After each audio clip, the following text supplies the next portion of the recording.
Nay! Anong ginagawa niyo dito sa kusina? Jinky. Akala ko hindi ka makakarating sa reunion ng pamilya. Sinabi ko naman po sa inyo na susubukan ko. Hindi niyo pa po sinasagot ang tanong ko. Anong ginagawa niyo dito sa kusina? Bakit kayo ang naguhugas?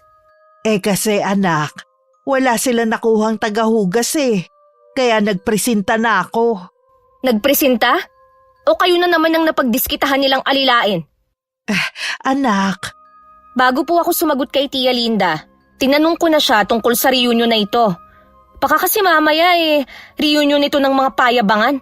Kung ano ang narating, ng mga may kaya sa buhay nating kamag-anak, hindi tayo kabilang sa kanila. Noon pa may hinala na ako na ganito ang mangyayari Kaya ayoko sanang pumayag. Tapos may bayad pa na 1,000 per head. Ngayon makikita ko lang na nandito kayo sa kusina at nakasuot ng apron. Hayaan mo na anak, tayo na lang ang makisama. Wala naman pong masama sa pakikisama Pero sobra na itong ginagawa nila.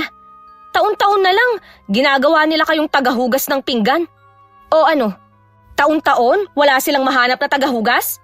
Tama na anak, naririnig ka ng iba nating kamag-anak Mabuti nga Sawang-sawa na ako sa paraan ng pagtrato nila sa atin. Porke ba mahirap lang tayo? Ngayong gabi lang naman, palampasin mo na. Ilang taon na po ba nating pinapalampas ang mga ginagawa nila sa atin? Sa lahat na lang ng okasyon. Nakakasawa na rin po, Nay. Parang iba ka yata ngayon. Hindi ka naman dating ganyan Masakit po kasi sa akin na makita kayo na sa halip na nagsasaya at nakikipagkwentuhan sa mga kamag-anak natin, nandito kayong mag-isa sa kusina ngayon. Naghuhugas ng mga pinagkainan nila. Ang mabuti pa, iwan mo na lang ako dito. Kumain ka muna, baka gutom lang yan. Nawala na po ako ng ganang kumain. Uuwi na po tayo ngayon. Ha? Nakakaya naman kung uuwi na tayo agad. Mas nakakahiya po ang ginagawa nila sa inyo. Kung tingin nila sa atin maliit, wag na nila tayong imbitahin sa mga susunod na reunion. Hindi naman kawalan sa atin na hindi tayo umattend. Ang prangkang tao hindi mahilig magpaligoy-ligoy. Kung ano nasa isip niya, yun din ang lumalabas sa bibig niya. Minsan masakit pakinggan pero kadalasan yun ang katotohanan kailangan marinig. Magandang araw, Miss Gwen. Tawagin niyo na lamang akong Abby. 35 years old po ako ngayon at tubong Cagayan. May 2 po akong anak at hiwalay na sa asawa.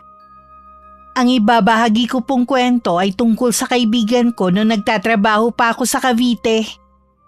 Naging magkasama kami noon sa apartment at saksi ako sa mga pangyayari sa kanya noong mga panahon na yon. Kumusta ang reunion? Ayos lang naman. Sigurado ako na hindi na a-attend si Inay sa family reunion namin sa susunod. May nangyari ba? Hindi ba naging masaya?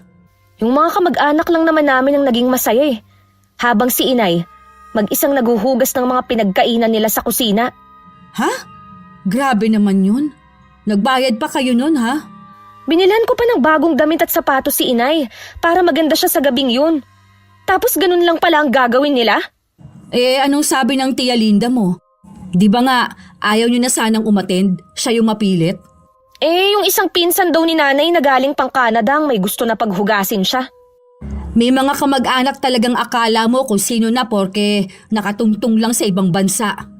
Alam mo, wala naman sanang problema sa paghuhugas ng pinggan Sanay naman kami mula pa noon. Pero yung kararating lang ni Inay, tapos hindi muna pinakain? Aba, ibang usapan na yun.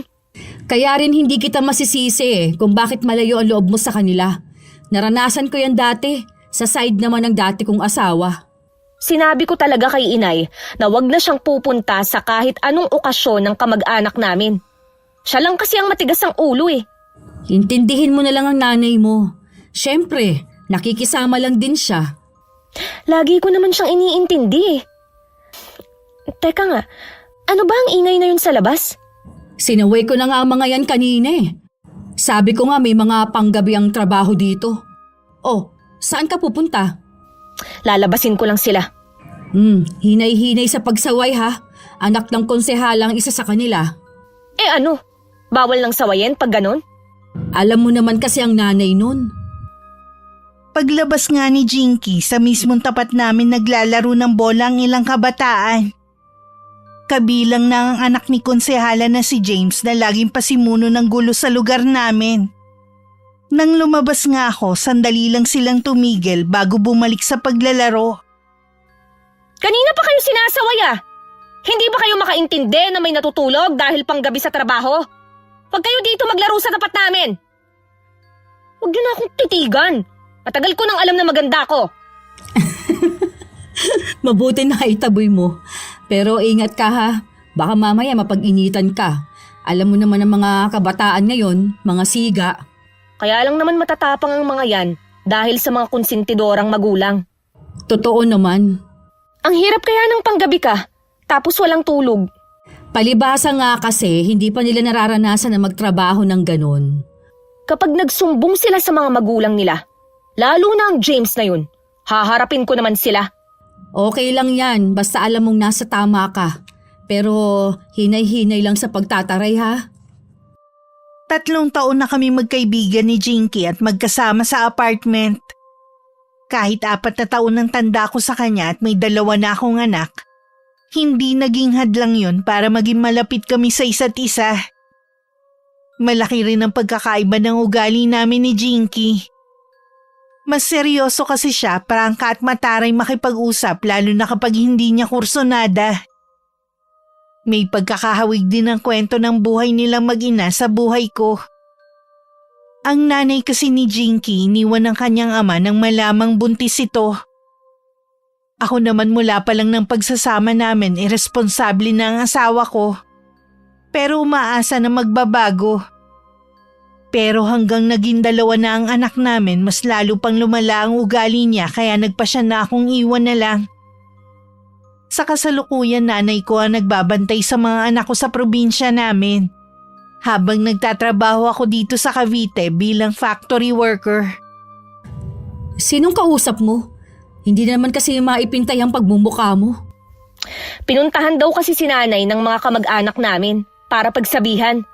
Wala daw kasi akong modo nung gabi ng reunion namin. Kahit daw nasa kusina ako, dinig na dinig daw ang mga pinagsasasabi ko. Sana naman naisip nilang sumusobra naman sila. Bilang anak, masakit para sa'yo na makita na nasa ganoong sitwasyon ang nanay mo. Ayun na nga, di ba? Kaya tama lang ang ginawa ko. Ang gusto ba naman ni nanay, humingi na lang daw ako ng sorry para matapos na? Sigurado namang hindi mo yun gagawin. Ay hindi talaga, Abby. Kahit sabihin pa nila na nagmamalaki na ako. Kahit maliitin pa nila ang pagkatao ko, wala akong pakialam. Kaya lang, nakakaawa naman ang nanay mo kung siyang pinuputakti ng reklamo. Yun na nga eh. Naaawa din ako kay inay. Pero kahit anong mangyari, hindi ako hihingi ng sorry sa mga yun, no? Hayaan mo na lang. Magsasawa din ang mga kamag-anak ninyo. Kaya nga ayoko nang umuwi sa amin eh. Walang peace of mind dun. Kahit may sarili kaming bahay. Bakit hindi mo muna papuntahin dito ang nanay mo? May trabaho din kasi si inay sa tindahan ng kapatid niya. Tsaka ayaw nun na umasa sa akin eh. Parang nanay ko lang din pala. Mabuti na nga lang malalaki na ang mga anak ko. Hindi na alagain kaya nakakapag-extra si nanay. Malaking tulong na rin para mga anak ko na lang ang iintindihin ko sa gastos. Hindi na ba nagsusuporta ang dati mong asawa? Sa umpisa lang yun magaling. Katagalan, puro sumbat nang naririnig ko sa kanya kaya sabi ko, wag nang magbigay. Hindi pwede yun. Obligasyon niyang magsuporta sa mga anak niyo. Pwede mo siyang ireklamo. Ayoko nang idaan sa legal na proseso. Malaking abala lang sa akin. Nakakaraos naman kami ng mga bata eh. Eh di ba plano mo ring mag-abroad? Oo, nag-iipon lang muna ako. Habang lumalaki kasi ang mga bata, lumalaki rin ang gastos. Bakit ba may mga babaeng malas na makahanap ng mabait na partner?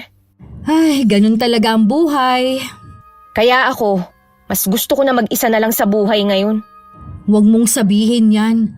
Iba naman ang kapalaran mo sa amin ng inay mo eh. Hindi tayo nakakasiguro sa bagay na yan. Mabuti na yung mag-ingat. Kaya ba lahat ng naniligaw sa'yo, binabasted mo? Oo. Tsaka hindi ko sila type. Wala rin akong pakialam kung mapili ang tingin nila sa akin. Paano yan? May isang manliligaw ka na ayaw sumuko. Sino? Si Bobby? Oo, kanina nga nandito eh. Sinabi ko lang na wala ka pa. Ang kulit din ng isang yun eh. Pangit ba ako ha, Abby? Ha? Bakit mo naman naitanong yan? Hindi naman sa pamimintas. Tingnan mo naman ang itsura ni Bobby. Nakaka-insulto kasi naligawan niya ako eh. Iniisip mo ba na hindi siya nababagay sa'yo? Oo naman. Hindi naman talaga kami bagay, di ba? Hindi naman mahalaga ang itsura sa isang lalaki eh. Tingnan mo ko, ang hilig sa gwapo. O ayun, natapat naman sa irresponsable. Hindi mo naman sinagot ang tanong ko eh. Sige, magiging totoo lang ako. Hindi nga kayo bagay. Wala naman siyang masamang ginagawa sa akin. Pero, ang bigat ng loob ko sa kanya. Baka mabigat ang loob mo sa kanya dahil may pagkakahawig siya kay Lucas. Nakikita ko nga sa kanya. Parang bumatang Lucas. Marami talaga magkakahawig na tao kahit hindi sila magkaano-ano. Paano mo naman nasisiguro na hindi sila magkamag-anak? Eh di ba tinanong ko na yan sa kanya dati? Wala daw siyang kilalang Lucas. Bigla siyang dumating sa lugar natin nung hindi na nagpapakita si Lucas sa atin. Baka nagkataon lang. Nasaan na nga kaya si Lucas, no? Aba, ewan ko. Mabuti nga hindi na siya nagpakita eh. Grabe din yung ginawa mo sa tao. Ilang beses mong pinahiya sa harap ng maraming tao. Uy, bago ko naman yun ginawa, ilang beses ko na siyang kinausap sa mahinahon na paraan. Pero ayaw talagang tumigil eh. Buo ang paniniwala niya na may gusto rin ako sa kanya. Pinipigilan ko lang daw ang sarili ko. Naalala ko nga kung paano siya magmakaawa sa'yo nun. Nakakaawa din naman. Pero kung ako nga yung nasa kalagayan mo, syempre maiinis din ako. Nawala nga siya. May pumalit naman sa kanya na kasing kulit din niya. Oo nga. At tingin ko kay Bobby, hindi siya katulad ni Lucas na madaling sumuko. Bakit hindi mo subukang kilalanin siya? Baka naman umasa yung tao.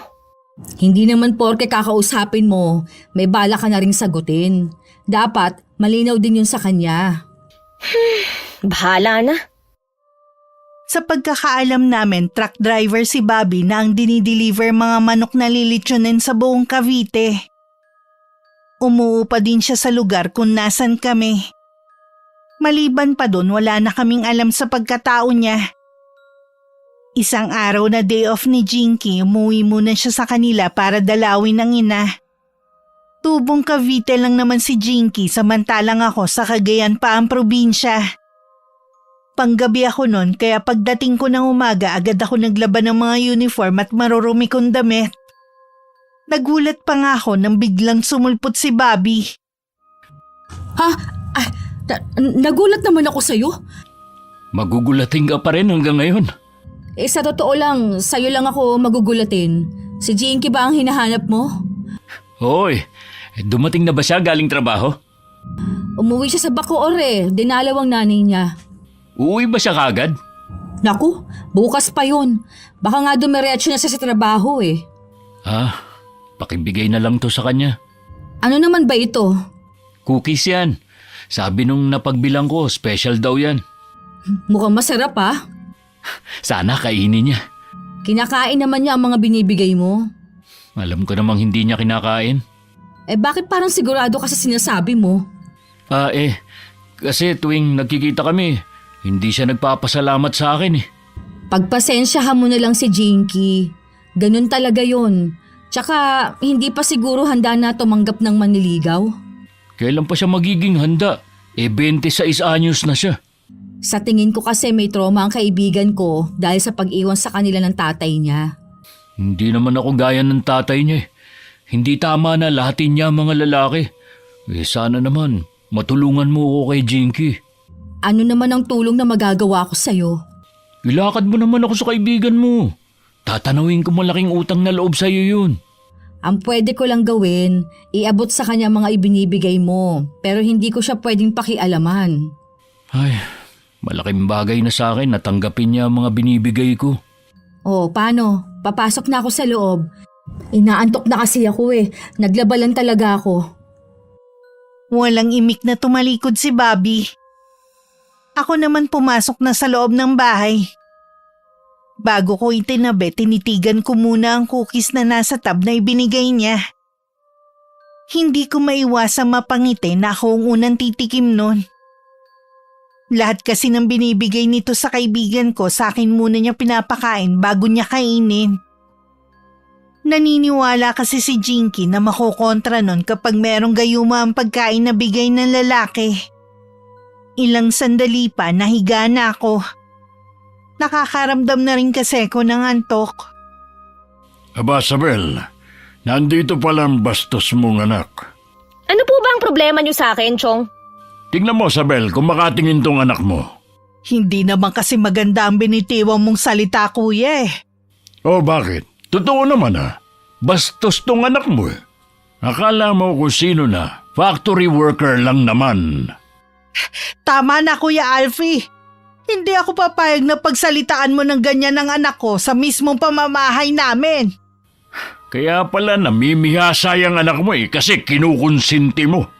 Nagagalit ba kayo dahil sa nangyari dun sa reunion? Dahil nawalan kayo ng tagahugas? Aba dapat lang, dahil wala naman kayong kwentang mga kamag-anak. Imbis na humingi ka ng tawad, ikaw pa nagmamalaki. Nakakahiya sa tita Bibian mo na malaki ang ginasto sa reunion. Nagbayad po kami ni inay ng 2,000 nang hindi namin napakinabangan. Kaya huwag niyong sabihin na wala kaming ambag. Magkano lang naman yung kumpara sa inilabas na pera ng tiyahin mo? Nakakahiya ang inasal mo nung araw na yun. Huwag po kayong mag-alala. Huling punta na rin po namin yun sa reunion. Huling punta mo na rin to sa bahay ko. Alam ko na kahit kami ng anak ko ang inaapi nila, mas kakampihan mo pa rin ng pinsan nating si Ate Vivian. Dahil mas mapera siya. Natural, dahil wala naman ako mapapala sa inyong mag-ina. Umalis na nga po kayo, Chong. Baka hindi ako makapagtimpi kung ano lang ang masabi ko. Ay, dyan na nga kayo. Itong tandaan nyo mag-ina. Kahit kailan, hindi kayo aasenso dahil sa ugali ninyo. Huwag mo na lang pansinin ng Tiyo Alfie mo, ha? Alam mo naman yun, Sipsep. Kung saan siya may mapapakinabangan, dun siya papanig. Nay, lagi po ba siyang pumupunta rito? Oo, pero maalis din naman agad. Siguro inaabangan kung kailan ka uuwi. Halos lahat ng kamag-anak natin, puro toxic ang ugali. Mabuti, nakakatagal pa kayo dito, Nay. Nasanay na ako sa mga ugali nila. Hindi na rin naman kasi magbabago. Ayaw niyo po kasing umalis dito eh. Kasi bahay naman natin to. Iiwan ko pa. Lagi kasi akong nag-aalala sa inyo eh. Mag-isa pa naman kayo dito. Paano kapag may emergency? Siguradong wala namang tutulong sa inyo dito. Nakalimutan mo na ba ang mga kapatid ko? Malayo naman po ang mga bahay nila dito. Wag mo na akong alalahanin dito. Hindi ako pababayaan ng Panginoon. Nang sumunod na umaga na ulit kami nagkita ni Jinky, agad ko rin inabot sa kanya ang pinabibigay ni Bobby. Bigla naman umasim ang mukha niya na parang nahuhulaan na niya kung kanino yun galing. Natawa naman ako sa naging reaksyon niya. Hala, tuwang-tuwa ka pa dyan. Paano kasi? Natatawa ako sa reaksyon mo. Ay nako, ayaw talaga akong tantanan ng Bobby na yun. Mabuti ka nga lagi kang nakakatanggap ng mga regalo sa kanya. Hindi ko naman gusto eh. Sana kinain mo na lang to. Ayoko naman na kainin niya na walang permiso mo, no? Mukha ngang masarap tong cookies. May kasama pang dip na chocolate. Sabi nga ni Bobby, special daw yan. Oh, dating gawi. Ikaw muna ang kakain. Kung totoo nga siguro na may gayuma to, nagtataka na yun si Bobby kung bakit hindi ka pa nai-inlove sa kanya. Bah, mabuti na yung nag-iingat. Kung may gayuma man to, alam niya na hindi ako madaling mahulog sa patibong niya. Titikman ko na ha. Ano, masarap ba?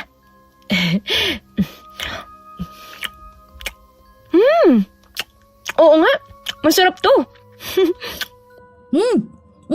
Masarap. Hindi ito tulad nung natikman ko dati. Hindi rin to ganun katamis kaya magugustuhan mo. Tikman mo. Ano, masarap ba? Kung ako sa'yo, bigyan mo na ng pagkakataon yung tao na makilala mo ng husto.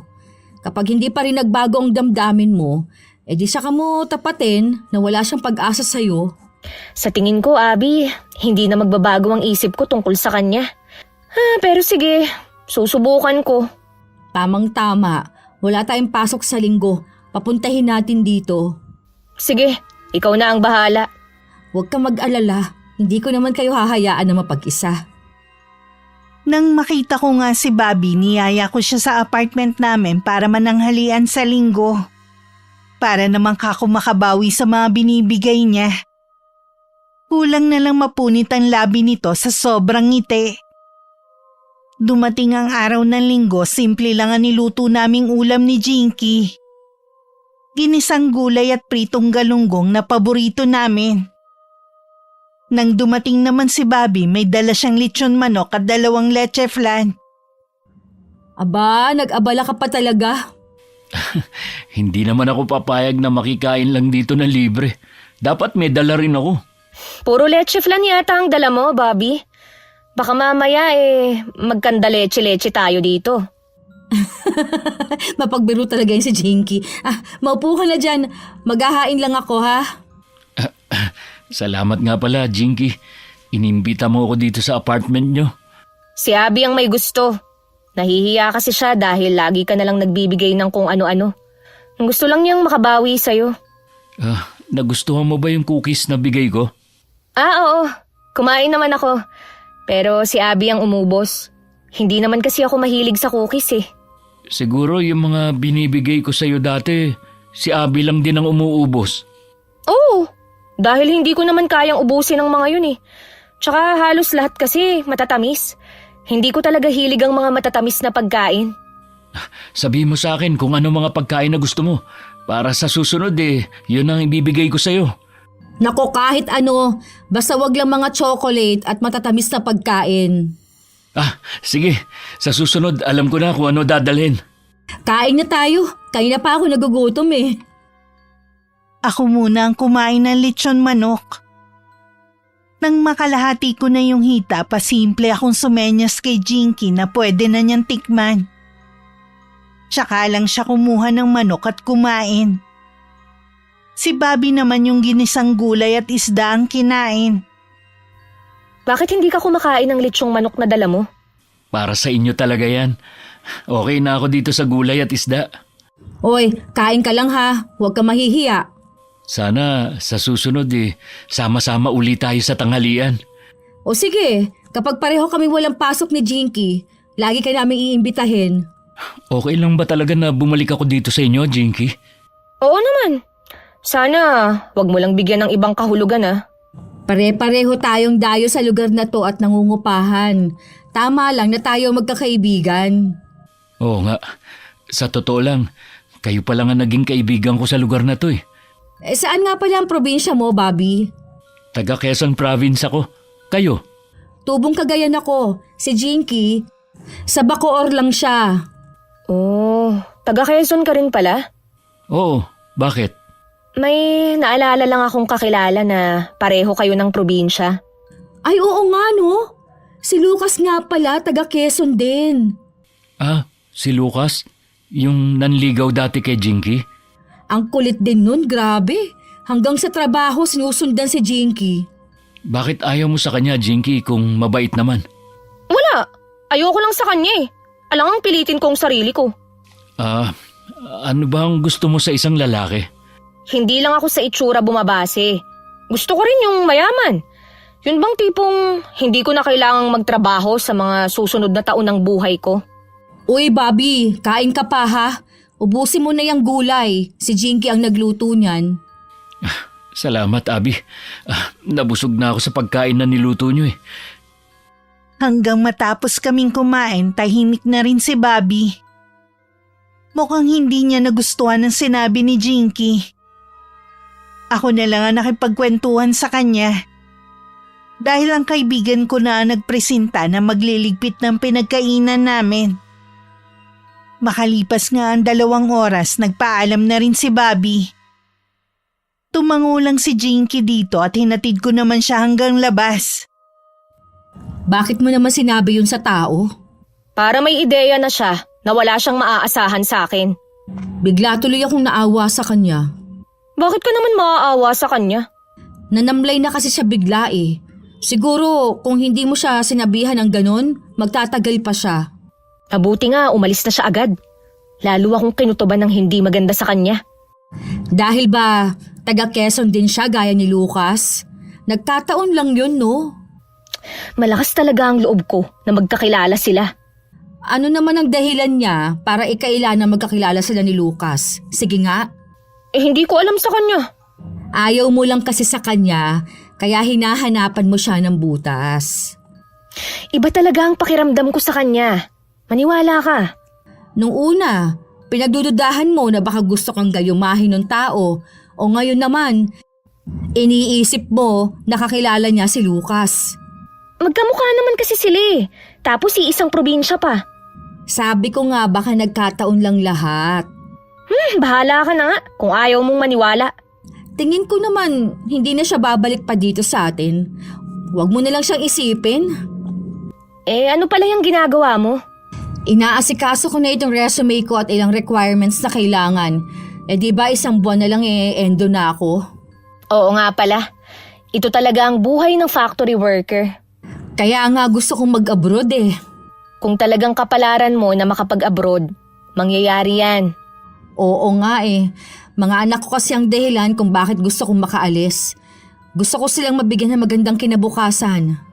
Kung desidido ka na talagang makaalis, kapag nakakita ka na ng agency, pauutangin kita ng pera para lang makaalis ka. Naku, nakakahiya naman sa'yo. Huwag ka nang mahiya, Abby. Sino pa ba ang magdadamayan, kundi tayong magkaibigan? Salamat ha. Sa totoo lang, ikaw, si nanay at mga anak ko lang ang dahilan kung bakit ako nananatiling matatag.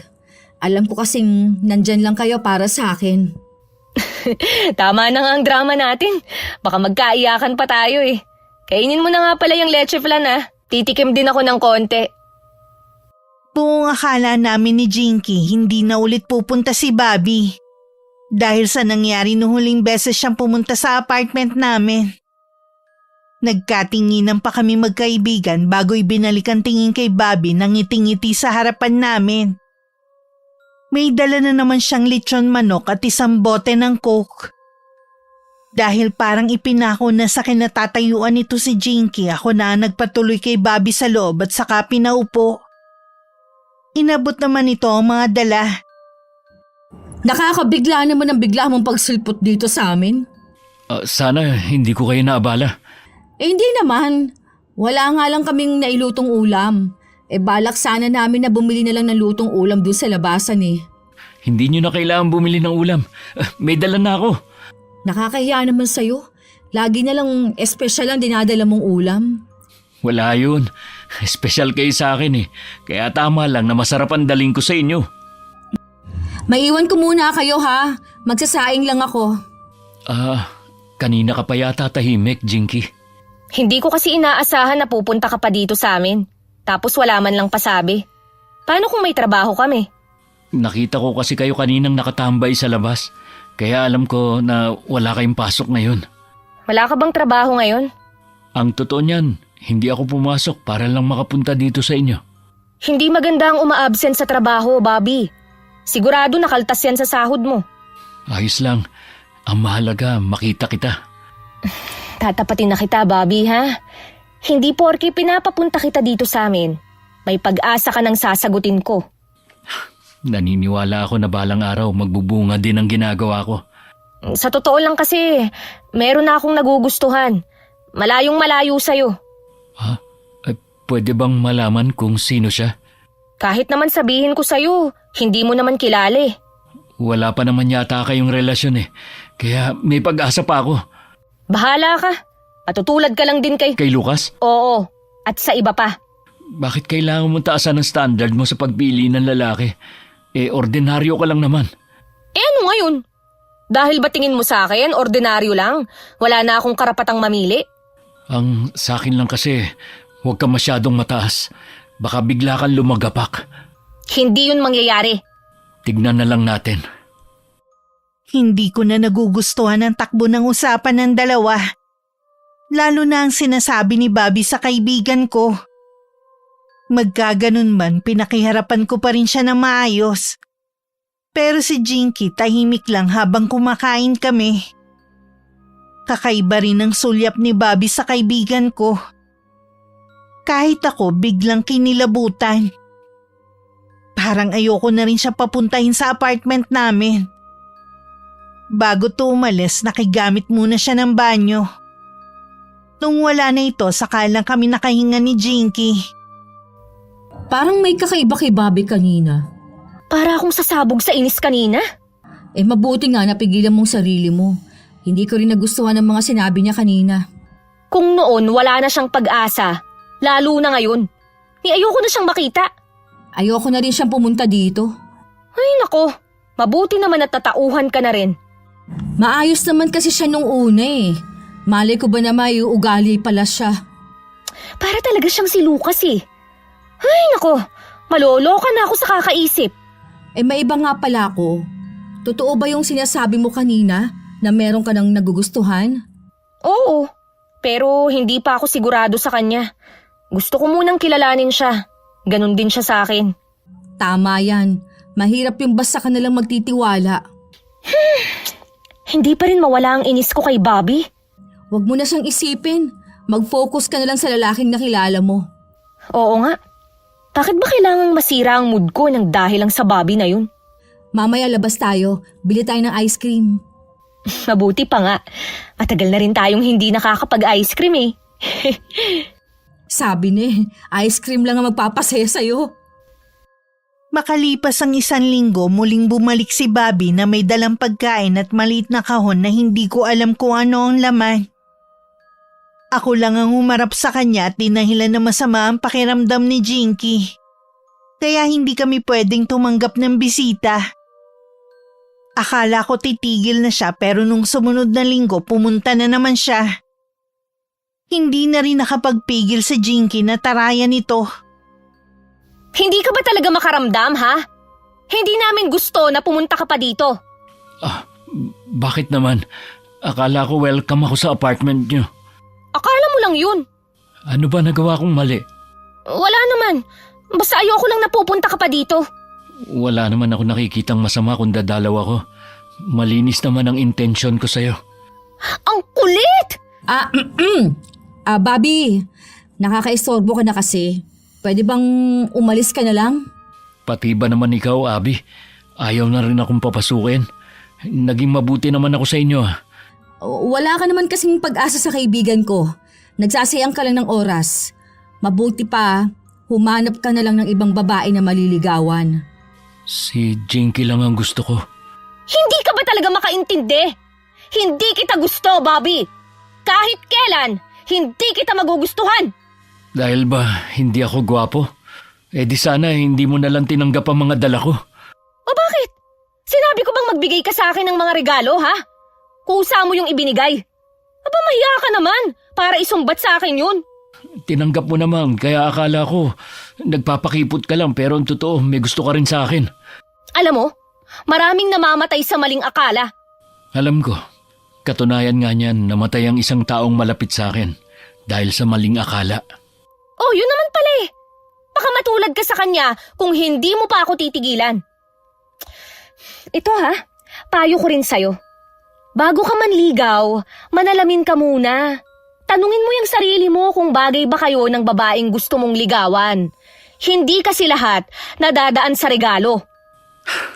Hindi ko makakalimutan ang araw na to, Jinky. Binaboy mo ang pagkatao ko. Kasalanan mo rin yan. Pinagpipilitan mo kasi ang gusto mo eh. Itong tatandaan mo ha. Kahit ikaw na lang ang natitirang lalaki sa mundong ito, hindi kita magugustuhan. Ilang segundo rin tinitigan ni Bobby ng matalim si Jinky bago siya tumalikod at naglakad palayo. Noon ko lang din napansin na marami ng taong nakikiusyoso sa amin. Ang tingin nila sa kaibigan ko parang siya na ang pinakamasamang taong nakilala nila. Anong tinitingin-tingin nyo dyan? Tapos na ang palabas. Pumasok na ulit kayo sa mga bahay nyo. Halika na nga sa loob. Kahit saan talaga, Ang daming tsismosa. Kaya ang sama ng pagkakakilala ng mga taga rito sa'yo eh. Pati sila dinamay mo sa init ng ulo mo. Nakakainis kasi. Normal sa mga tao na makiusyoso kapag may gulo o nag-aaway. Hindi ko tuloy maiwasang mag-alala kapag mag-isa ka na lang dito. Kapag ba nag-endo ka na, aalis ka na ba dito? Eh habang wala pa akong trabaho, bala ko sanang umuwi muna sa amin para makasama ang mga anak ko. Wag mo akong intindihin. Ayos lang ako na mag-isa dito. Hindi ko maiwasan na mag-alala pagkatapos sa mga pangyayari ngayon. Abby, matagal na tayong nakatira dito. Wala pa namang nangyayaring masama sa atin. Bakit hindi mo muna pauwiin dito ang nanay mo? Eh, hindi ko alam kung papayag yun. Papayag yon kapag nalaman niya mag-isa ka lang dito. Tatanungin ko siya kapag malapit ka nang umuwi sa inyo. Sa tingin ko lang ha, sinagad mo na ang pasensya ni Bobby. Natatakot ako sa pwede niyang gawin. Halata naman sa kanya na duwag siya eh. Hindi natin siya kilala, kaya wag mong maliitin ang pwede niyang gawin. Oo na. Masyado ka naman yatang matatakutin ngayon. Eh nakakatakot naman talaga ang panahon ngayon. Kaya nga, kailangan nating magdoble ingat. Mas kinakabahan ako para kay Jinky. Kung wala lang sana akong mga anak, hindi ako uuwi sa amin. Namimiss ko na rin kasi sila. Kaya gusto ko naman silang makasama at mapagsilbihan kahit sa sandaling panahon lang. Kaya araw-araw kong kinukulit ang kaibigan ko na tawagan ng inay niya para samahan siya sa apartment namin. Nang ilang araw na lang bago matapos ang trabaho ko, inimpake ko na ang mga damit na dadalhin ko pa uwi. Malapit na akong matapos na may kumatok sa pinto. Napakunot pa ako ng noo dahil hindi kakatok si Jinky dahil may sarili siyang susi. Nang buksan ko ang pinto, tsaka lang ako nakahinga ng maluwag sabay na pangiti. Mabuti po dumating na kayo, Nanay Isabel. Dapat nga kahapon pa ako eh. Kaya lang may inasikaso pa ako. Salamat naman po, may nakakasama na si Jinky. Hindi na ako mag-aalala sa kanya kapag umalis ako. Nabanggit nga niya na uuwi ka daw muna sa inyo. Gusto ko rin po kasing makasama at maalagaan ang mga anak ko. Naiintindihan kita. Ganyan din kasi ko noon eh. Mahirap yung kailangan mo magtrabaho para sa mga anak mo na dapat kasama kanila sa paglaki. Oo nga po eh, ang hirap talaga bilang ina. Eh nung sabihin nga ni Jinky na aalis kang araw at wala siyang makakasama, agad na ako nagpaalam sa kapatid ko. Mabuti po pinayagan kayo. Oo, mabait naman yun. Ano nga pala ang dala ninyo? Konting pasalubong sa inyo. Magdala ka para sa mga anak mo. Nag-abala pa talaga kayo? Hindi naman kita'y tinuturing na iba. Alam ko kung gaano kakabait sa anak ko kahit may pagkaprangka at mataray ang kaibigan mo. Sanay na po ako kay Jinky. Ganun lang po siya pero mabait at totoo siyang kaibigan. Meron ba kayong naging bisita? O pumupunta rito? Yung pong maniligaw ni Jinky. Pero binased na po niya yun. Malamang kung ano-ano pa ang sinabi ni Jinky sa lalaki. Hindi rin po kasi tama ang ginawa ni Bobby. Bobby? Yun ba ang pangalan ng manliligaw niya? Opo, tinanggap na po namin siya dito sa apartment. Aasta pa siya ng pangit. Kaya nga po, nag-aalala ko kay Jinky eh. Baka balikan niya ito. Minsan kasi ang binibitiwang salita mas masakit kesa sa pisikal na pananakit. Sumobra nga po si Jinky. Pero wala naman siyang karapatan na pagbantaan ito. Bigla din tuloy ako nag-alala. Kinausap na rin po namin yung landlady namin. Kakausapin nga daw niya si Bobby na wag nang pupunta dito. Dati maaliwalas ang apartment ninyo. Ngayon ang bigat ng pakiramdam ko. Ano po ang ibig ninyong sabihin, Nanay Isabel? Ang hirap ipaliwanag, Iha. Ang mabuti pa, magpausok tayo dito sa apartment ninyo. Sige po, Nanay Isabel. Hinintay lang namin ni Nanay Isabel na mag-alas 6 bago magpausok. Hanggang sa labas ng apartment, nagpausok siya. Bigla akong may naamoy na mabaho at masangsang na amoy sa loob. Wala kayong kamalay-malay na dinasalan na ang apartment ninyo. May kinalaman po ba yung masangsang na amoy na yon? Oo, Na Isabel! Yung dingding! Tingnan nyo! May mga bakas ng paa na papunta sa kisame. huwag ka matakot. Hindi ka niya masasaktan. Paanong nagkaroon ng bakas ng mga paa dyan? Wala kayong kamalay-malay na may lihim na palang nagbabantay sa inyo. Matagal na po kami dito. Ngayon lang nangyari to. Kaya mag-iingat kayo sa pagtanggap ng bisita rito. May kinalaman po kaya si Bobby? Hindi ko masasagot yan. Mahirap mambintang. Siya lang naman po ang tinanggap namin bisita dito eh. Kung may pumupunta man, hanggang sa may pinto lang sila. Wala nang iba, kundi si Bobby nga talaga, na Isabel. Ilang sandali pa dumating na rin si Jinky na may dalang barbecue. Agad silang nagyakap mag-ina na parang sabik na sabik sa isa't isa.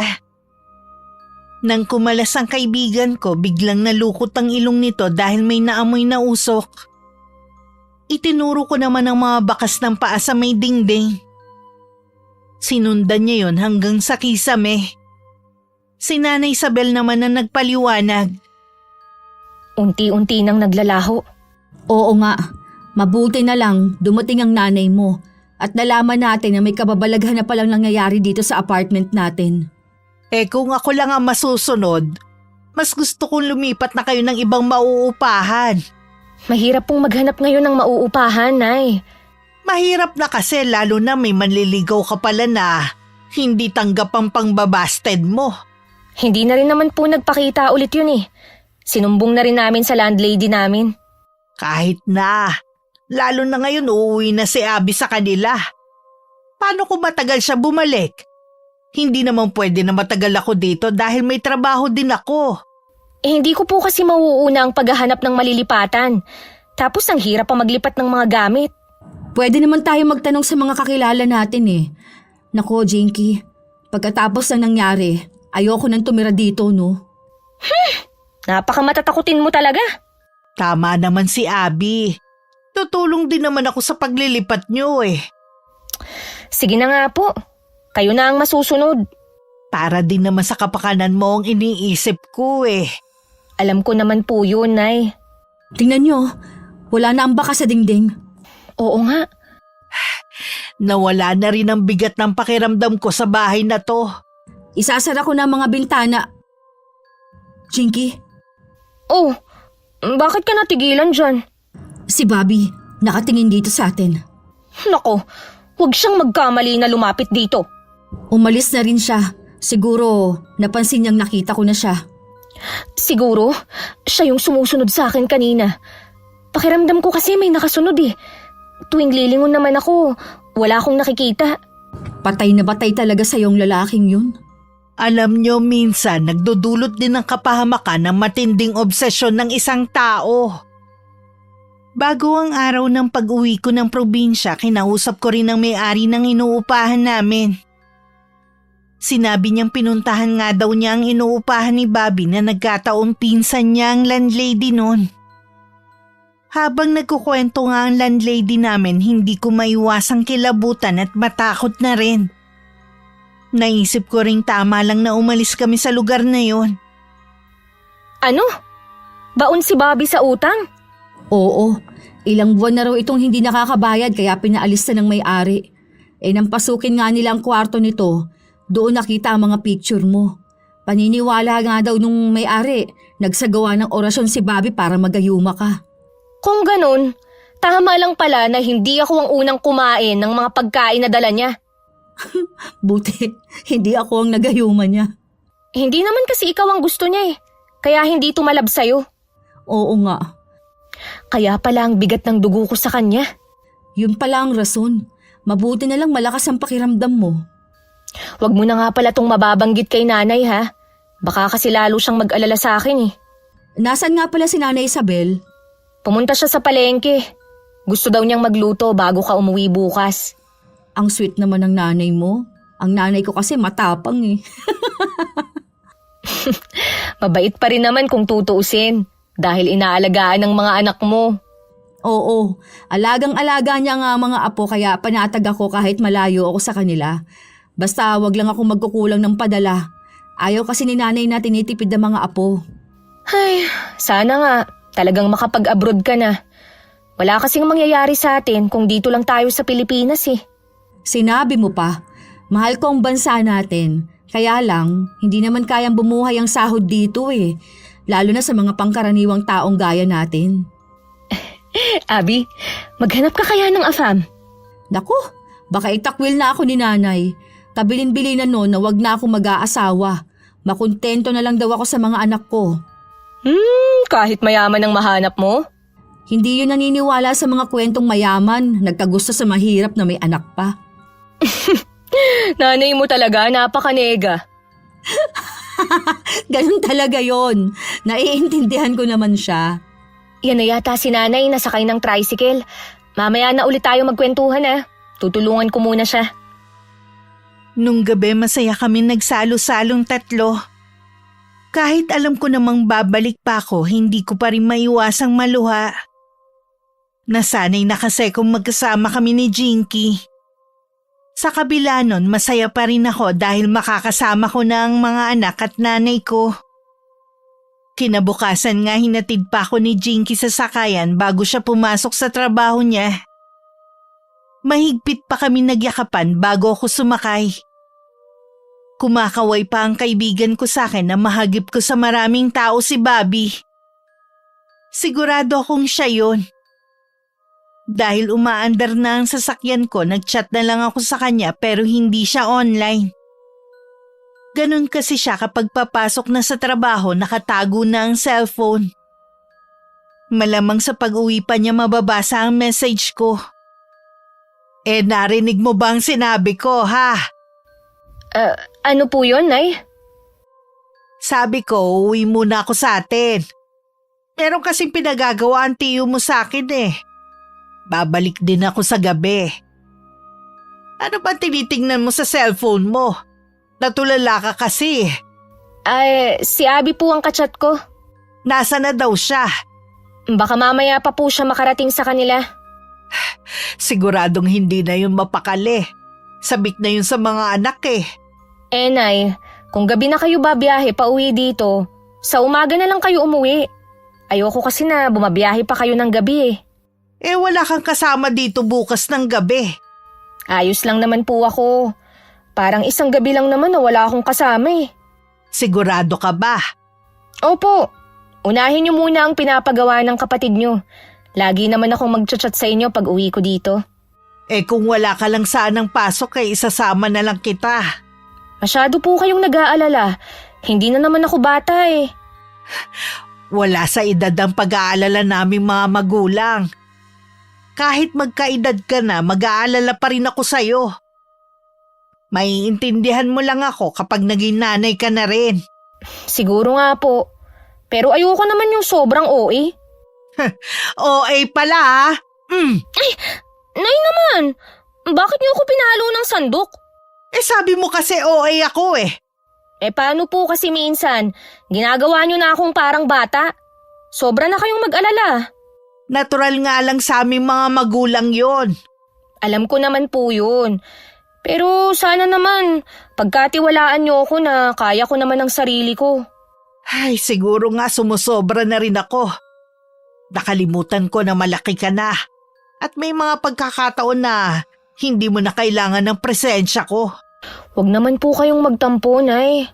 Hindi ako nagtatampo. Pasensya ka na anak ha, kung nasasakal ka na minsan sa akin. Okay lang po. Pero wag lang po sana kayong masyadong mahigpit sa akin. Pagdating ko sa amin, tuwang-tuwa ang mga anak ko na halos hindi na humiwalay sa akin. Binigay ko naman kay nanay ang mga pasalubong ko sa kanila.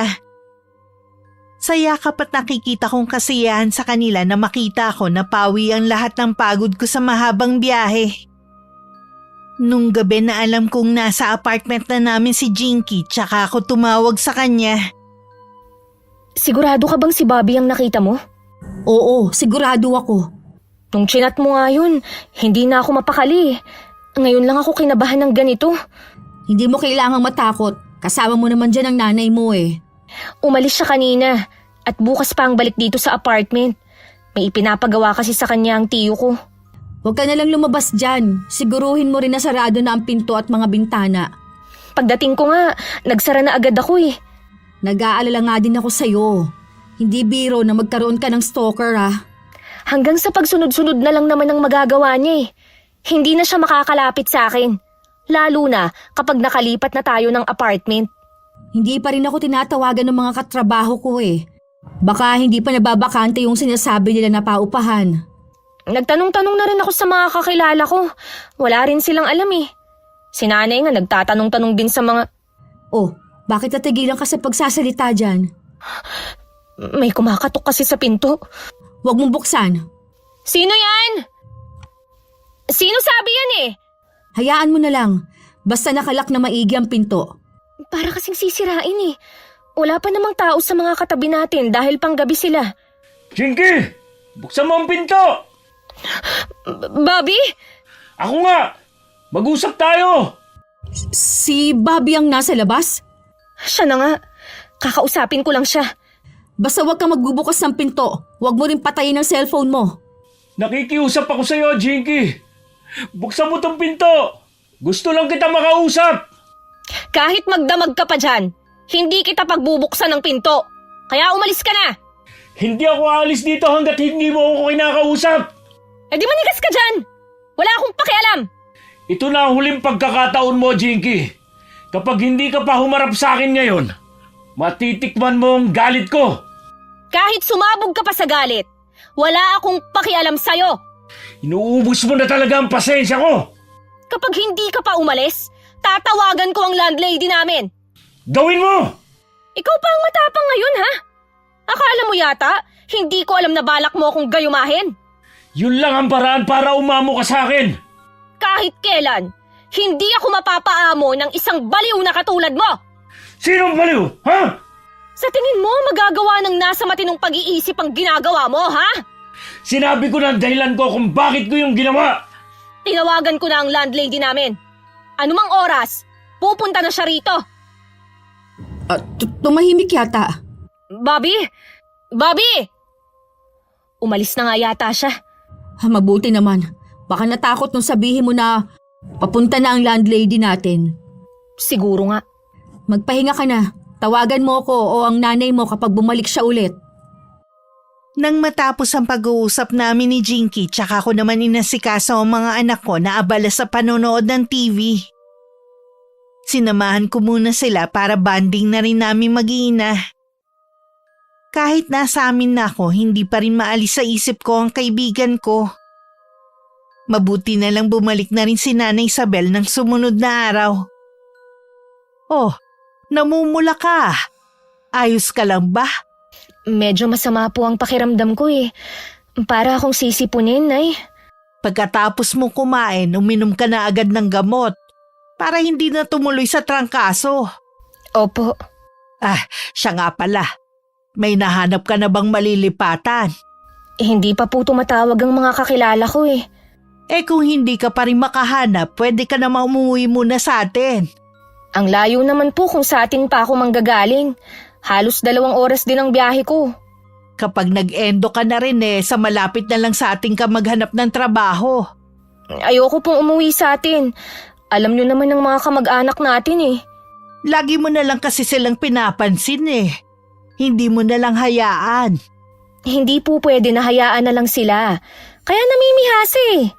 Pagkatapos nung reunion ilang beses pa nila akong inimbita sa okasyon pero tumanggi na ako. Sinabi ko na marami akong ginagawa. Mabuti naman po. Hindi naman kamag-anak ang turing sa inyo, kundi alila. Dumistansya na rin ako. Mas masarap sa pakiramdam pala ang ganito. Hindi mo kailangan makisama sa mga taong hindi ka naman tanggap. Hindi naman po kawalan sa atin kung wala sila eh. Lagi mong tatandaan na kapamilya pa rin natin sila. Kung maayos silang lalapit, di pakiharapan din natin ng maayos. Sorry na kung maldita ako sa mga kamag-anak natin ah. Naiintindihan kita, anak. Napuno ka na lang din. Dati tahimik ka lang sa mga ginagawa at sinasabi nila sa atin Ganun na nga po. Ang lagi lang kasi nilang tinitingnan yung naging pagkakamali ninyo. At ako yun.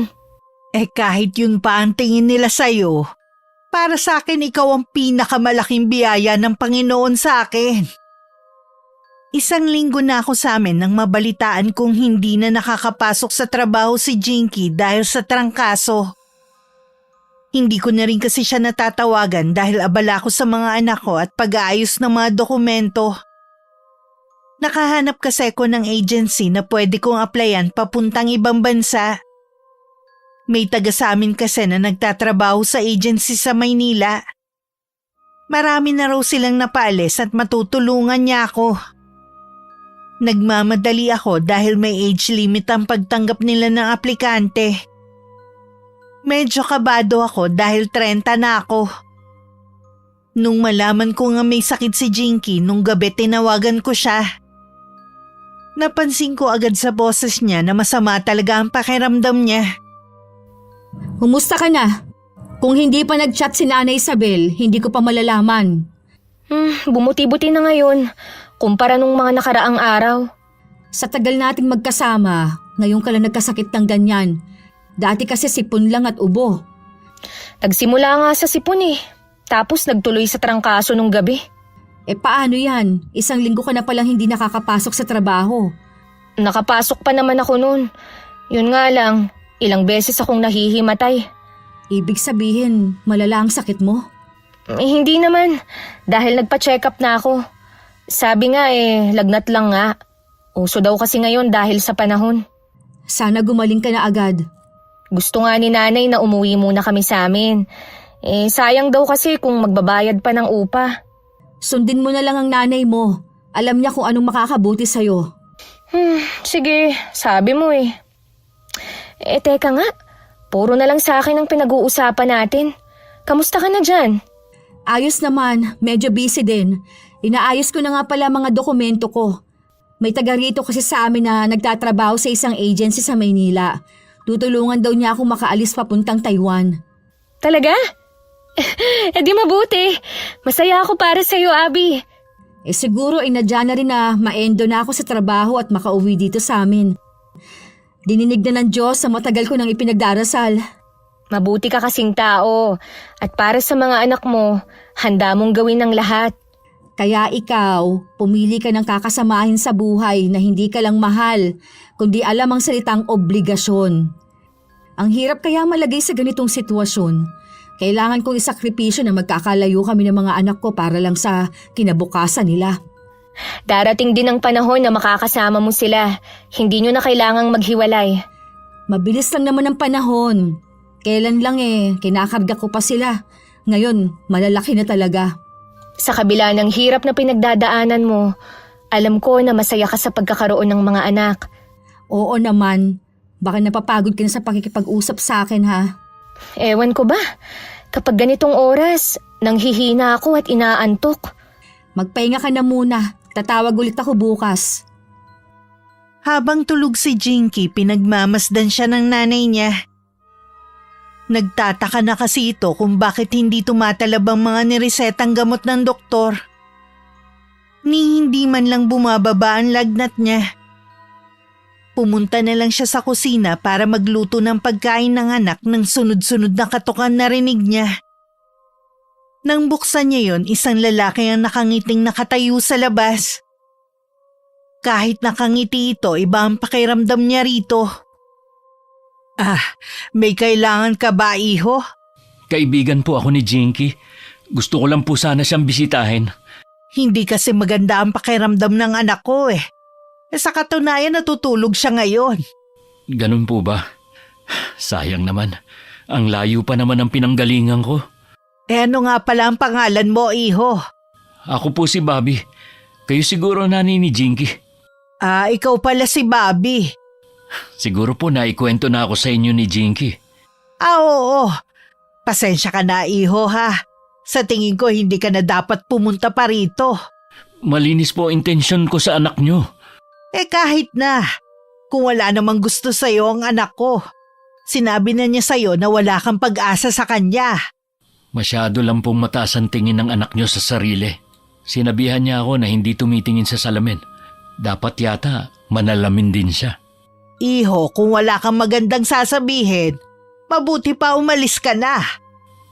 Marami pa po akong gustong sabihin sa anak ninyo. Sa akin mo na lang sabihin. Mas gusto ko pong sa kanya sabihin para mas maramdaman niya. Kahit ako aayawan kita para sa anak ko. Mamimili pa ba kayo anak niyo lang naman siya sa pagkadalaga? Aba, sumusobra ka na. Sino ka para pagsalitaan mo kami ng ganyan, ha? Hindi mo kami lubusang kilala. Wala kang alam sa amin. Hindi ko po titigilan ng anak niyo. Kaya kung ako sa kanya, harapin na lang niya ako. Sino ka ba talaga? Nararamdaman kong may kakaiba sa'yo. Anong ibig niyong sabihin? Nararamdaman ko na hindi ka lang ordinaryong tao. Hindi ko alam ang sinasabi niyo. Teka! Alam kong meron siyang tinatago. Nagising na si Jinky ng mga oras na yon. Narinig niya may kausap ang ina sa labas. Nasisiguro niyang si Bobby yun dahil nabosesan niya. Nay! Gising ka na pala. Nagugutom ka na ba? Hindi pa po. Si Bobby po ba ang kausap niyo? Siya nga ang kausap ko. Ayaw pa rin niya akong tigilan. Kahit nabuko ko na siya sa plano niya nun. Anong plano? Pinagtangkaan niya po akong gayumahin. Mabuti na lang mautak ako. Sabi na nga ba may kakaiba sa lalaking yun eh. Huwag niyo na lang siyang kausapin kapag bumalik. Hindi na talaga. Nay, pwede niyo po ba akong tulungang makatayo? Pupunta lang ako ng banyo. Ang init pa rin ng singaw ng katawan mo ah. Hindi yata hiyang sa'yo ang gamot na iniinom mo eh. Siguro nga po. Ganito pala ang trangkaso, no? Dati kasi sinat lang ang nararamdaman ko eh. Mamaya pupunasan kita ng malamig na tubig. Baka sakaling gumaan na ang pakiramdam mo. Sige po, Nay. Gusto ko na talagang gumaling eh. Naging abala na naman ako ng mga sumunod na araw. Nakaka-chat ko naman si Jinky pero lagi naman niyang sinasabi na magaling na siya. Akala ko naman totoong magaling na siya. Kaya nagulat ako nang tumawag sa akin si Nanay Isabel na umiiyak. Ano po ang nangyari? Si Jinky kasi hanggang ngayon hindi pa rin bumubuti ang kalagayan niya. Akala ko po magaling na siya. Yun kasi ang chat niya sa akin eh. Sinabi niya siguro yun para hindi ka na mag-alala pa sa kanya. Dinala niyo na po ba siya sa ospital? Oo, pero pinapauwi din kami ng doktor dahil lagnat lang naman daw ang sakit ng anak ko eh. Pwede ko po ba siya makausap? Tulog pa siya hanggang ngayon. Mabuti nga kasi kapag gising siya, ang dami niyang nararamdaman sa katawan. Gusto ko nga siyang iuwi na sa amin kaya lang baka mahirapan siya sa biyahe eh. At isa pa, ayaw niya dahil baka makita daw siya ng mga kamag-anak namin na nasa ganong kalagayan. May hinihintay lang po ako. Kapag dumating yung kausap ko, uuwi po ako dyan. Nakakaya naman sa'yo. Hindi naman kita tinawagan para papuntahin dito eh. Alam ko po na hirap na kayo. Hindi nyo na napigilan ng mapaiyak eh. Naiyak kasi ako dahil ang hirap palang humingi ng tulong sa mga taga rito. Parang natutuwa pa sila sa nangyari sa anak ko. Tama bang sabihin nila na karma to sa anak ko? Huwag nyo na lang po silang pansinin. May ibang tao po talaga na walang simpatya sa kapwa. Ano bang ginawa ng anak ko sa kanila? Bakit pakiramdam ko galit sila kay Jinky? Alam nyo naman po kasi si Jinky, may katarayan minsan. May mga tao po siya natatarayan na minsan wala na po sa lugar. Yan na nga ba ang sinasabi ko eh. Ayaw naman kasi makinig sa akin. Baka nasaktan niya ang kalooban ng iba. Kahit po ako pinapayuhan ko siya. Talaga lang na hindi niya mapigilan ng magtaray lalo na kapag makulit na yung kausap niya. Mabuti ka na tiis mo siya. Alam kong minsan na pagsasalitaan ka rin niya ng hindi maganda. Sanay naman po ako sa kanya. Tsaka pinapayuhan lang naman niya ako para sa kabutihan ko. Napakalawak ng pag-unawa mo. Nagpapasalamat ako na ikaw ang naging kaibigan ng anak ko. Kapag po nagising siya, sabihan niyo ako para matawagan siya. Palalakasin ko ang loob niya. Sige, iha. Salamat ha. Pasensya na sa abala. Nang matapos ang tawag, napapaisip din ako sa kalagayan ni Jinky. Para kasing natatagalan na ang pagkakasakit niya. Dapat siguro sa ibang doktor siya patingnan. Baka kasi mamaya may impeksyon na pala siya na hindi namin alam. May mga doktor naman kasing hindi basta-basta nakikita ang tunay na sakit ng pasyente maliban na lang kung malala na. Nang magising si Jinky, agad siyang humingi ng tubig. Binigyan naman siya ng nanay niya. Nakausap ko ang kaibigan mo. Uuwi daw siya rito. Talaga po? Oo, kaya magpalakas ka na ha. Hihingi tayo ng tulong sa kanya para makauwi na tayo sa atin. Di ba sinabi ko na sa inyo na ayaw kong umuwi sa atin? Sigurado na pagtatawanan ako ng mga kamag-anak natin. Nasa loob ka naman ng bahay eh. Hindi ka nila makikita. Sa lakas ng mga radar nila, imposible po na hindi nila malaman. Kesa naman nandito tayo, malapit na maubos ang ipon mo. Hindi rin ako nakakapagtrabaho. Bakit kasi ang malas ko? Bakit ngayon pa ako nagkasakit? Dumarating kasi ang pagsubok sa hindi nating inaasahang pagkakataon. Sigurado po na lalo tayong mamaliitin ng mga kamag-anak natin. Huwag ka nang umiyak. Hindi na muna tayo uuwi sa atin kung ayaw mo. Nahihirapan din ako kapag nagkakaganyan ka eh. Sorry, Nay. Pati tuloy kayo. Namumroblema po sa akin. Hindi mo kailangan mag-sorry sa akin. Natural lang na alagaan kita dahil anak kita. Imbis na makatulong kasi ako sa inyo, dagdag pa sana ninyo patuloy ako. Huwag mong sabihin yan. Ayoko lagi mong iisipin na pasanin kita. Hindi ka naging problema sa akin. Tandaan mo yan. Pipilitin ko pong gumaling agad. Di kakain ka na ha. Opo, Nay. Sa lamesa na po ako kakain. Kaya mo bang tumayo? Opo, Nay. Jinky, bakit hindi pantay ang tayo mo? Po, hindi ko po kayo maintindihan. Tingnan mo ang balikat mo sa salamin. Oo nga po. Kaya pala nangangalay ang kabilang balikat ko. Parang may nakadagan na mabigat. Namamaga rin ang balakang mo. Kaya po pala hirap akong makatayong mag-isa. Hindi ka ba nahihirapang umihi? Hindi naman po. Baka yan ang dahilan kung bakit lagi kang inaapoy ng lagnat. Kumain ka na. Dadalhin kita ulit sa doktor. Nung araw na yon, nagpunta ang mag-ina sa doktor. Tiningnan rin ang namamagang balakang ni Jinky at hindi pantay na tayo nito. Kinuhanan din siya ng dugo at nagpa-laboratory din siya pero wala ring nakitang sakit sa kanya. Nalabis nang ipinagtataka ng ina. Nag-chat sa akin si Nanay Isabel at sinabi ang nangyayari sa kaibigan ko.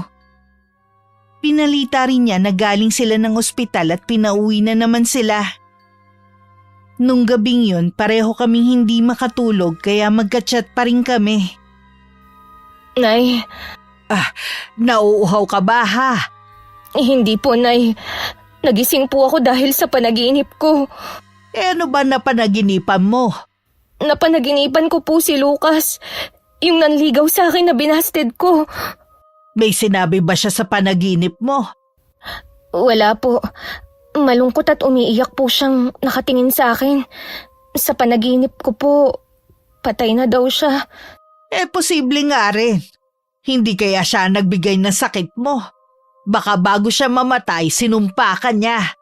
Bakit niyo naman po nasabi yan? Nagtataka na kasi ko kung bakit hindi makita ng doktor ang tunay mong sakit. Nakakailang balik na tayo eh. Kung hindi ang Lucas na yun ang may gawa, baka may kumukulam sa'yo. Kung ganun, hindi pala doktor ang kailangan ko, kundi albularyo. Kailangan nating makahanap ng magaling na albularyo. Tatawagan ko ang kaibigan mong si Abby. Taga-probinsya siya, baka may kakilala siya. Natatakot ako, Nay. Paano kung hindi ako gumaling? Huwag mong sabihin yan. Galing sa dyablo ang kulam. Tandaan mo, kailanman hindi nagtatagumpay ang kasamaan. Akala ko nakatulog na si Nanay Isabel kaya hindi na sinasagot ang chat ko. Nagulat pa ako nang tumatawag siya. Sinagot ko naman yun, baka emergency. May nangyari po ba? Abby, kailangan ko ang tulong mo. Walang sakit si Jinky.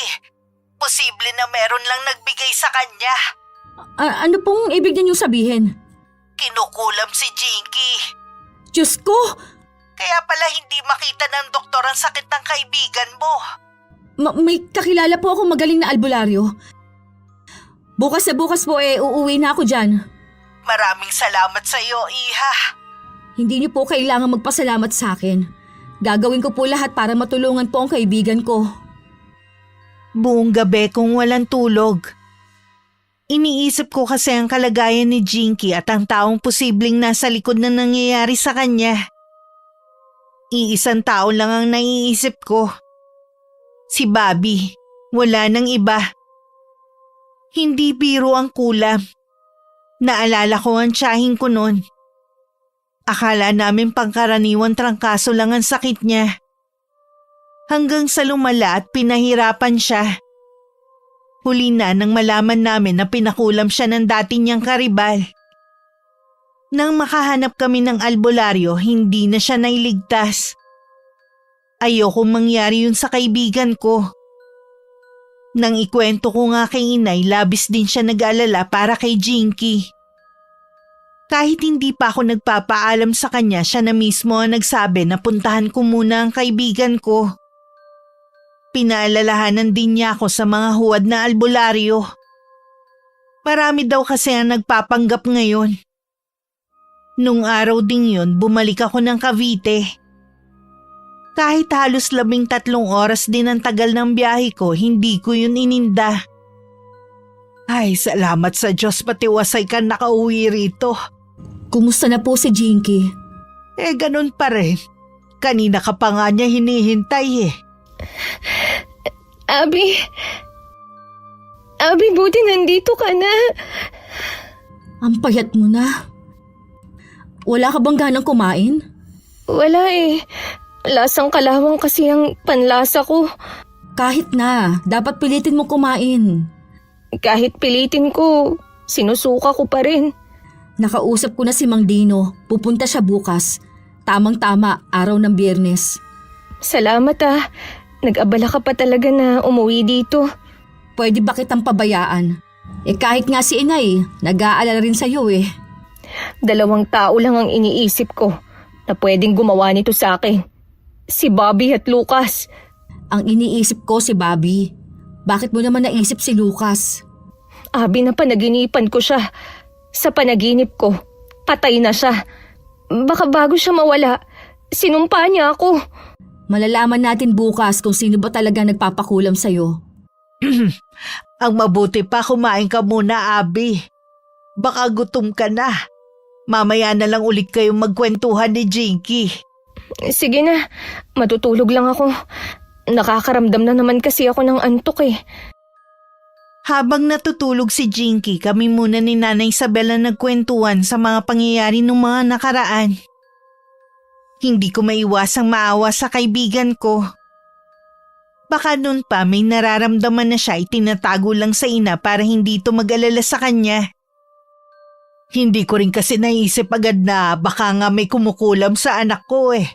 Wala naman kasing kakaiba sa kanya. Tiyahin ko po namatay sa kulam.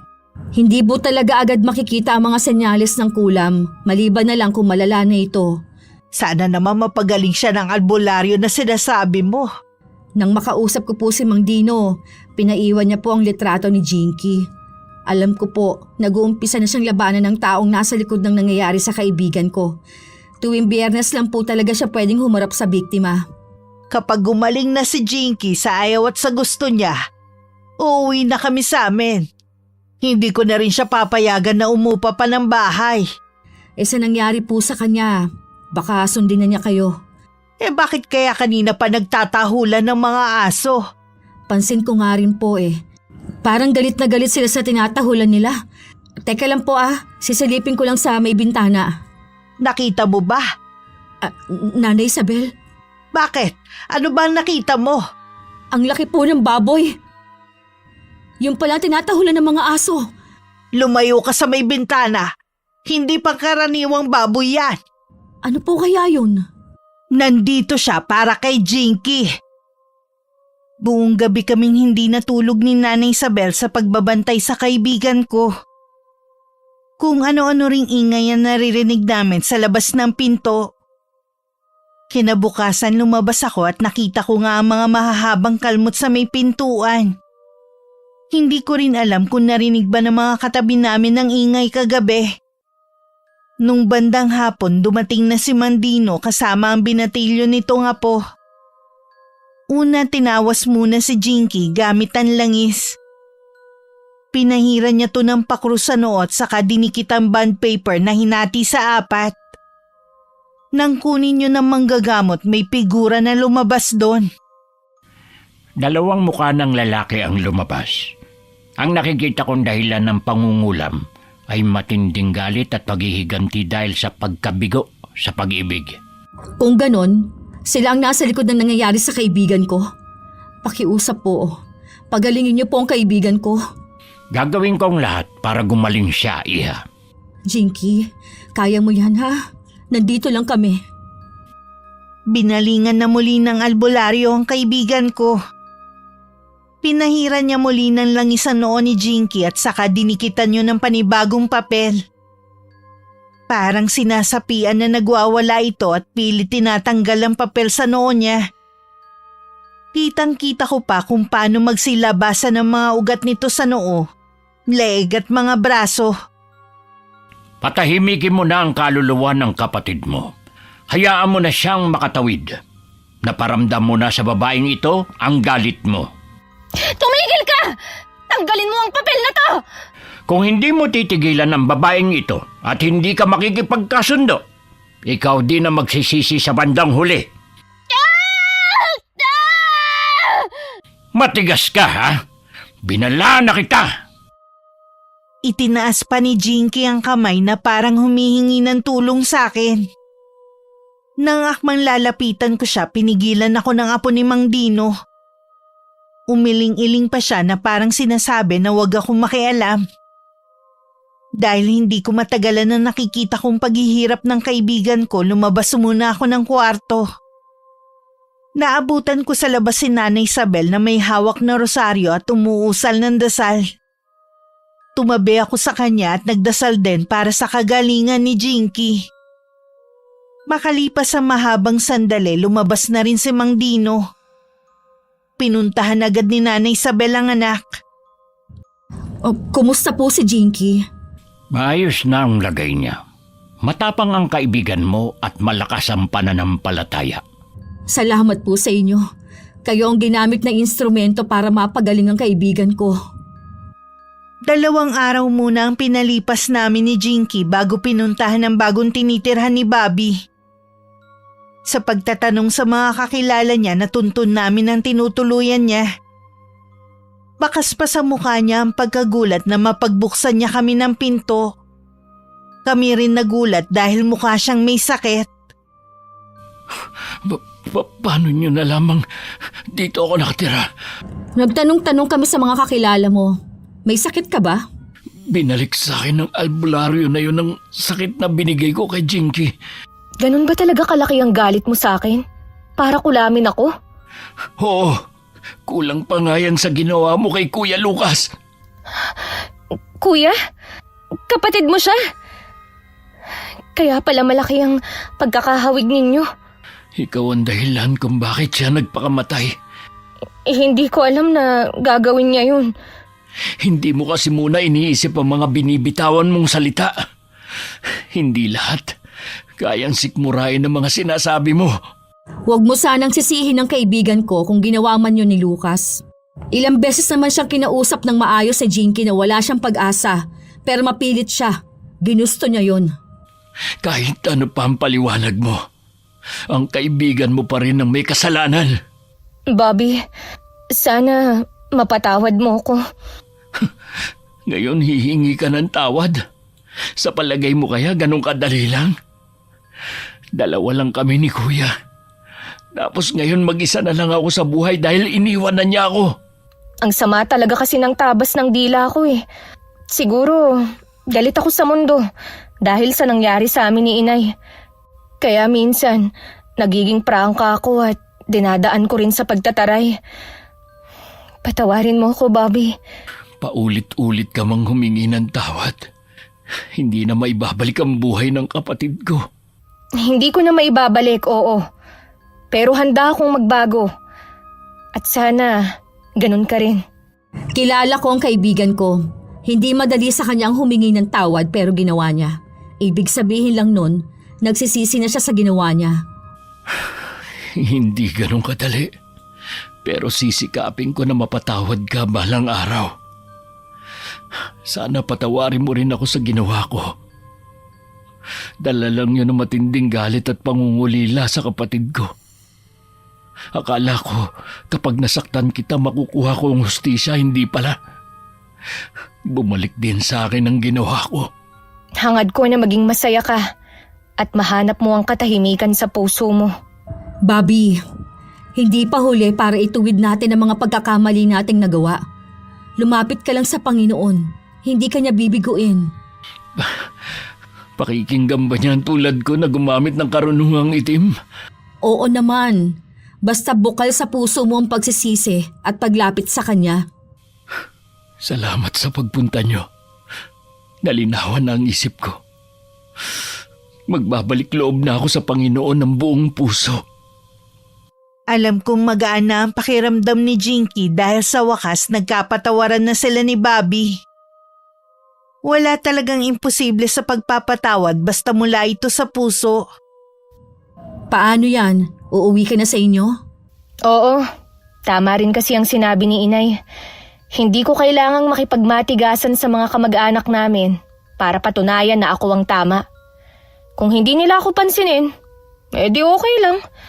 Basta ang mahalaga, wala akong ginagawang masama. Kasama na talaga sa buhay natin ang mga ganun tao. Ipagdasal mo na lang para bumait sa'yo. Ganun na nga, kasama sa ipagdadasal ko si Bobby. Naniniwala ako na makakabalik siya sa tamang landas at makakapagbagong buhay. Baka matagal na ulit tayong magkita. Tatawagan kita lagi kahit saang manglupalop ako ng mundo. Masaya ako para sa'yo, Abby. Napakaswerte ko dahil ikaw ang naging kaibigan ko. Sa mga matataray at prangkang magsalita katulad ng kaibigan ko, hinay-hinay lang sa pagbibitiw ng salita. Baka hindi nyo namamalayan nakakasakit na kayo ng damdamin ng iba. Baka ang tahimik nyong buhay biglang magulo dahil may lihim na palang nagagalit sa inyo. Sa kasalukuyan nasa Taiwan na ako. Bago ako sumulat, humingi muna ako ng permiso sa kaibigan ko na ipadala namin ang aming kwento sa inyo. Pumayag naman siya at nasisiguro kong masaya siyang pinakikinggan ng kwento namin. Sana nakapulutan ng aral ang aming kwento na hango sa tunay na karanasan naming magkaibigan. At makapagbigay din sana kami ng inspirasyon sa mga kapwa namin taga-subaybay. Maraming salamat Miss Gwen at mabuhay ang inyong channel. Wakas.